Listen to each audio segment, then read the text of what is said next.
অসমৰ বিদেশী সমস্যাক বৈদেশিক আগ্ৰাসন বুলি সুপ্ৰিম কোৰ্টে অভিহিত কৰাৰ পিছতো কেন্দ্ৰীয় চৰকাৰে কোনো ব্যৱস্থা গ্ৰহণ নকৰাটো দুৰ্ভাগ্যজনক বুলি আজি অধিবক্তা শ্যাম দেৱানে সুপ্ৰিম কোৰ্টত সাংবিধানিক বিচাৰপীঠত দৃঢ়তাৰে কয়। সংবিধান সংশোধন নকৰাকৈ বিদেশীৰ ভিত্তিবছৰ 1971 হ'ব নোৱাৰে বুলিও তেওঁ উল্লেখ কৰে।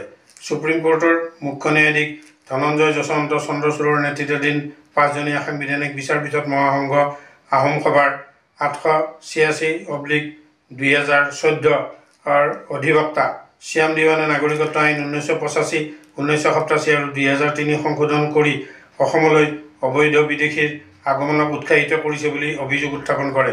দেশৰ ভিতৰত কেৱল অসমৰ বাবে এনে সুকীয়া আইন ব্যৱস্থা কৰাটো পক্ষপাতমূলক আচৰণ আৰু ই সমগ্ৰ দেশৰ সাৰ্বভৌমত্ব আৰু নিৰাপত্তাৰ প্ৰতিয়েই ভাবুকি বুলি তেওঁ উল্লেখ কৰে।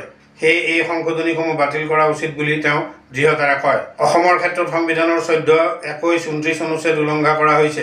নাগৰিকত্ব আইনত 6ক যুক্ত কৰা সময়ত দেশৰ সাৰ্বভৌমত্ব আৰু নিৰাপত্তাৰ বিষয়টো গুৰুত্ব দিয়া নাছিল বুলি তেওঁ উল্লেখ কৰে। কেৱল ৰাজনৈতিক লাভালাভৰ বাবে সদৌ অসম ছাত্ৰ সন্থাৰ সৈতে ভাৰত চৰকাৰে কৰা সমাধানৰ স্মাৰক পত্ৰ, যাক পৰৱৰ্তী পৰ্যায়ত অসম চুক্তি বুলি অভিহিত কৰিছে, তাৰ জৰিয়তে অসমক বিদেশীৰ ৰম্যভূমিলৈ পৰিণত কৰা হৈছে বুলি আজি দৃঢ়তাৰে উল্লেখ কৰে। উদ্দেশ্য যেতিয়া পক্ষপাতমূলক হয় তেতিয়া আইন ৰক্ষা কৰিব নোৱাৰি বুলিও দিৱানে কঠোৰ মন্তব্য কৰে। ই পাছপোৰ্ট আইন 1955ৰ কাৰ্যকৰীতাও স্তব্ধ কৰিছে বুলি তেওঁ উল্লেখ কৰে। অসমৰ ভৱিষ্যত বংশধৰসকলৰ প্ৰতি ভাবুকি কঢ়িয়াই অনা 6ক শীঘ্ৰে বাতিল কৰি সংবিধানৰ 355 অনুচ্ছেদৰ নীতিমতে অসমক বিদেশী কবলৰ পৰা ৰক্ষা কৰা উচিত বুলি দিৱানে সাংবিধানিক বিচাৰপীঠক আবেদন জনায়।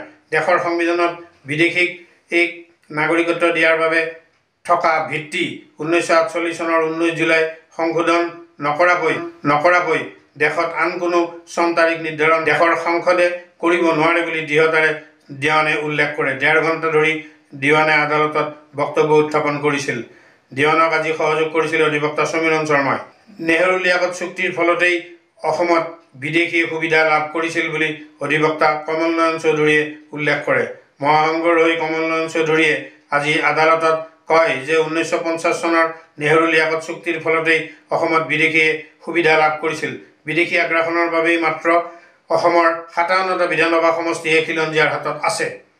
1950 চনত বিদেশী বহিষ্কাৰ আইন কাৰ্যকৰী কৰা আজিও হোৱা নাই। তদানীন্তন ভাৰতৰ প্ৰধানমন্ত্ৰী ইন্দিৰা গান্ধী আৰু বাংলাদেশৰ প্ৰধানমন্ত্ৰী শ্বেখ মুজিবুৰ ৰহমানৰ মাজত হোৱা এক চুক্তিৰ বাবেই 1971 চনৰ 24 মাৰ্চৰ আগতে অসমত সোমোৱা অবৈধ বিদেশীক নাগৰিকত্ব দিয়াৰ কাৰণেই এই আচুৰ সৈতে এই বুজাপৰা কৰিছিল ভাৰত চৰকাৰ। সংবিধানৰ অনুচ্ছেদ 14, 21, 29 উলংঘা কৰি অবৈধ বিদেশীক নাগৰিকত্ব দিয়াৰ ব্যৱস্থা কৰাটো অতিশয় পৰিতাপৰ কথা।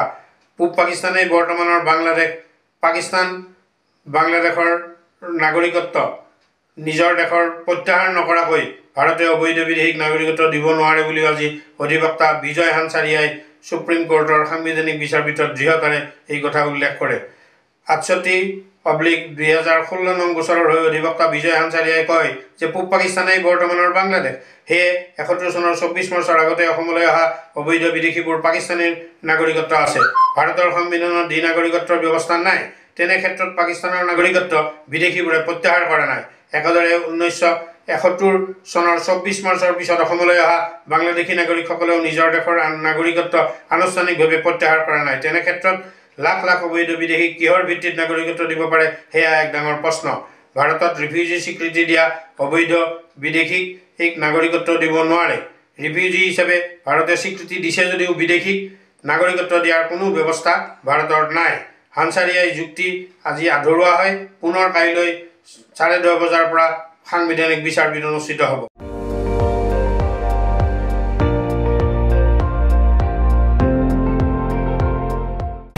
আপুনি চাই আছে ND24, সৰ্বশ্ৰেষ্ঠ নহয় সৰ্বোত্তমৰ দৌৰত।